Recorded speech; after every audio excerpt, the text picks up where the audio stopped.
Nobody is calling out the president, Donald Trump. I will. And I'm not going to call him names and all of this stuff like stupid folks on the left doing, engaging in incendiary rhetoric. It's unnecessary, it's immature, and it's uncalled for. He's the president of the United States. Treat him with the respect that he deserves, but in the same breath, call him to the carpet for stuff that he's doing. All right, that was Stephen A. Smith, host of ESPN's First Take. He's one of the most, maybe the most listened to sports commentator in America. Lately, he's been talking a lot about politics. And this week, he opened the door to a possible run for president in 2028. So joining me now, Stephen A. Smith. Thank you very much for being here on This Week. So happy to be here. We'll get to your possible political future in a second. But you said when Trump got elected, we should give him a chance. How's it going? I mean, what's your take on where Trump is now at day 80 plus? Well, I don't like what I'm seeing, but I'm not surprised. I mean, this whole tariff war situation is utterly ridiculous. I mean, my attitude is that he should have immediately targeted China and not every nation on the planet, for crying out loud, just throwing tariffs at everybody. Ultimately, he dialed that back, as we saw over the last few days, and folks on the right are up in arms. Basically, I should say, I mean, positively, essentially saying that that was the plan all along. There doesn't appear to be a plan. Let's be very, very clear about that. It seems to be a bit very haphazard, and it's just thrown against the wall to see what will stick. But in the end, what you have to applaud him for is for trying something. We're spending about $2 trillion more, than we're raking in. We're losing our credit rating. There's a lot of stuff that's going on in the United States of America financially, economically, that has been, tinkering towards disaster, and somebody had to do something. And so when you look at it from that standpoint, I can understand the need for tariffs, as Senator Elizabeth Warren had articulated. But in the end, what it comes down to is that it does seem to be a bit haphazard right now. And it seemed geared towards large businesses, when we all know small businesses is what makes this country thrive. And I don't see him targeting that nearly enough, but we shall see. I mean, this is one thing he's been consistent on forever. He's been saying America gets ripped off in trade. He's been an advocate of tariffs, even before he was an advocate of, stopping immigration.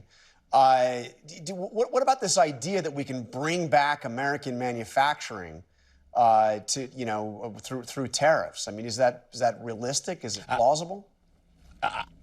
Well, listen, there are better minds than me that can answer that question. I can't see that happening. I think they've said that we've lost over 5 million manufacturing jobs over the last 20 plus years or so. I don't know if that's coming back, particularly with the age of AI, ChatGPT, and other things coming into the forefront. I just can't see that happening. But again, if that's the song that you want to sing to the American public, to the constituency out there that you think is going to vote for you, he seems very convincing in letting people know what he feels and getting them to see his way of thinking. But I think it's a byproduct rather, of the Democratic Party, and the fact that they don't seem to have any mission, any vision, any kind of leadership. They seem rudderless, to say the least. And now it's at a point where they're getting mocked religiously. And so as a result of that, you're going to look at him, and regardless of the troubles that you think he might bring forth, unless things become disastrous economically, the fact of the matter is the American people have already said during the last election, he's a bit more normal or closer to normal than the Democratic Party. And that's where the real problem lies. It might be a two-party system,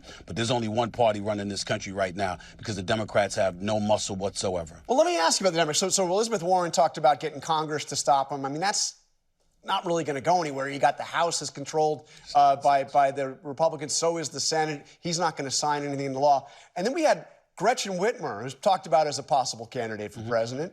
She's tried to engage Trump. She was in the Oval Office. I'm sure you saw this. I mean, maybe we can bring up the picture. At one point, she seemed like she was trying to hide behind her own binder as Trump was praising her. What did you make of Whitmer trying to engage Trump? Well, listen, she's the governor of Michigan. She has no choice but to do that. And anybody that thinks otherwise is just being foolish and immature and childish. The fact is that she's the governor of a state in the United States of America. You need to do business with the federal government. He's the president of the United States. You don't get to circumvent him. So as a result, you have to be an adult in the room and be prepared to do business. And anybody that would encourage her to do otherwise is just being utterly ridiculous. I was watching Bill Maher in real time. I'm sorry. Well, let me ask you, though. She was there while he was signing these executive orders, basically asking his Justice Department to investigate, people that had criticized him. Should she have used that opportunity she's there to actually speak up on that? Probably so. I mean, again, but the real issue is that whatever it takes to get business done is what we need to be focused on. Whatever her business is with that particular issue or her particular state, I understand that. The bigger picture here is that Elizabeth Warren was just on with you. You're going to have a multitude of Democratic representatives on with you. They talk and they talk and they talk, but what can they do? They positioned themselves to do absolutely nothing. I didn't hear anything about terrorists from the Democrats before the election. Trump had been preaching about this for the longest time. The way people decry his strategy, he's been bloviating about that. They said nothing about it. Instead, they talked about everything from woke culture to cancer culture to abortion rights and all of this other stuff. But that wasn't going to win the election. And that's what we have to look at. What is it going to take to get the job done? That's why somebody who's a sports analyst, for crying out loud, is in the daggone polls. It's not somebody big up in me. It's an indictment against a Democratic Party that doesn't have leadership and doesn't have a vision. And it's sad. I saw you mentioned Bill Maher. I saw Steve Bannon was on with Bill Maher, and he was asked what Democrats he worries about. And the only name he mentioned as a Democrat he'd be worried about. So are you really thinking about running for president? Is this something you think? Listen, I have no choice because I've had elected officials, and I'm not going to give their names, elected officials coming up to me. I've had folks who are pundits come up to me. I've had folks that got a lot of money, billionaires and others, that have talked to me about exploratory committees and things of that nature. I'm not a politician. I've never had a desire to be a politician. I just signed a contract extension with ESPN. I am very, very pretty happy good one, too. With my day job. I'm very happy with my boss. This is a pretty damn good one. Just right. It's a pretty damn good contract. I couldn't be happier. But here's the reality.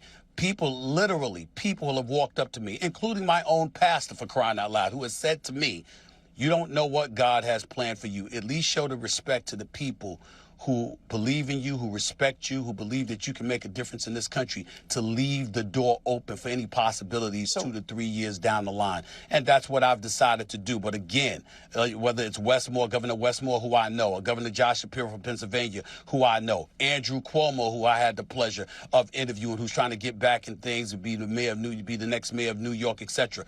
I see a lot of people that obviously and clearly are more qualified than me. But in the same breath, when you think about what Trump is getting away with, when you think about what you brought up about Steve Bannon, who's trying to be slick because he's looking at a non-political individual like myself, looking at me as a populist. But you better be careful what you ask for, because some of the stuff that Trump and the right has been trying to get away with, like circumventing the 22nd Amendment of the Constitution, talking about how there could be a third term. Excuse me, be careful what you wish for, because if any GOP member, if any Republican supports that, I don't want to hear a word out of their mouth ever again about the following the Constitution, the Constitution, the Constitution. That's what they've been living off for years. And then you're talking about circumventing the 22nd Amendment, and you think that's cool? No way. That's not something that we should stand for. So I would hope somebody else would step up that's more qualified than me.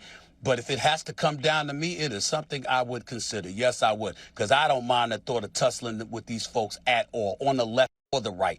All of them disgust me, to be quite honest with you. All right, Stephen A. Smith, will you come back on the show? We'll have you. We'll continue to talk about this. I appreciate it. Anytime. All right. Thank you. Thank you.